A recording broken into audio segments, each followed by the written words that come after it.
All those in favor of item 4? Opposed? Carried. Item 5, who pulled that? Thank you, Mr. Chairman. Mr. Chairman, just before I ask questions, and I know this is a confidential report, and I just want to clarify where I'm coming from on this. I have a couple of questions on this that I think can properly be asked in open session. I also intend to ask questions under the planning report that also deals with OROPA 128, and that was dealt with in open session, and the results of that meeting and the discussion is fully minuted pursuant to questions asked by, I think, Councillor Aker. So what I would suggest, Mr. Chairman, is I'm going to ask a couple of questions that I think are properly in open session, and then I'm going to suggest, especially in light of developments that have happened as recently as this morning, that perhaps questions could be dealt with under this heading and under planning in camera, because I think it's most appropriate that Council get an up-to-date briefing. And I know that some of the developments of this morning, the full repercussions of that perhaps are not known yet, but I think there's been significant developments, and I think that there should be that kind of briefing. That's my suggestion. That's up to you. But my question, anybody, just before you go any further, since we're not all privileged like some, if you have an email that says what I don't have an email, Mr. Chairman, but if somebody in here does, then send it to me so we all know what we're talking about, because my understanding, a lot of people have it's no my idea. understanding, Mr. Chairman, that as recently as this morning, or very, very recently, the province indicated that they were declaring a provincial interest with respect to the Seton matter, specifically with respect to the Seton numbers, and that this motion that's taking place downtown today in front of 2 members of the board to do a Section 43 review may well be moot, may well be redundant, and but the question I have with respect to number 5 is that it was always my impression that the carriage of OROPA 128 had been delegated by Council to the Planning Committee. And yet, in the January 10th report out of Planning, and in the confidential report out of Finance, I don't see anywhere where there is Planning Committee or Joint Committee or any committee authorization of the appeal.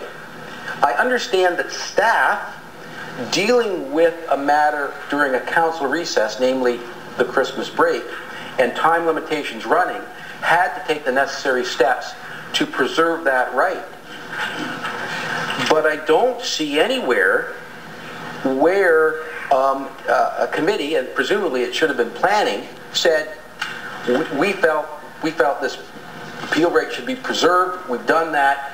Do we have authority to proceed with the appeal? Here's the facts. Here's what we think. The Finance Committee report just says we're doing the appeal and we think you should hire this person for this amount of money. And the Planning Committee report is just a briefing as to what happened, and on we go.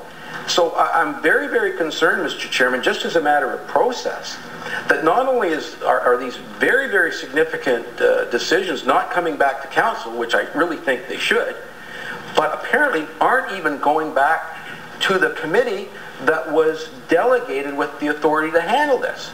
There is nothing in front of us today that says Planning Committee, with its delegated authority, authorizes the appeal under Section 43, Divisional Court, etc., etc., etc. And I'm concerned with respect to that, because I see, notwithstanding what happened this morning and the delegation or the declaration of provincial interest might put a whole new, I'm sure it puts a whole new light on this, but without that, we could be embarking on a process that would have a Section 43 appeal, a Divisional Court of Appeal which could take months and months and is appealable to the Court of Appeal of Ontario and with leave to the Supreme Court of Canada. We could be heading into a black hole here that not only has tremendous impacts with respect to costs, but I think it's the concern of a lot of members in this body that we get through this morass as soon as possible. And the course we're taking, in my opinion, and I think it was raised by Councillor Aker in Planning Committee, gives me the concern that we're not taking a route that's going to get us through this early. We're taking a route that's going to get us through this late, real late, 2013, a pipe dream.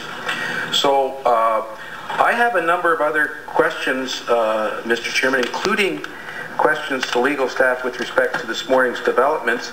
I'm suggesting that I'm more than happy to, if it's up to you to rule on this, I'm more than happy to take item 5 of the Finance and the Planning Committee report together, refer them to a point later in the meeting to be dealt with in camera, so that I can ask those questions fully and freely, and staff can give full answers. That's what I'm suggesting. So why don't you give me a motion to refer item 5 to... I'll give you a motion to refer item 5 along of Finance, along with the information report of Planning, to the end of the committee report section of the agenda to be dealt with in camera as appropriate. That's good. Councillor Diamond? All those in favor of that? Opposed? Carried. Thank you. Questions?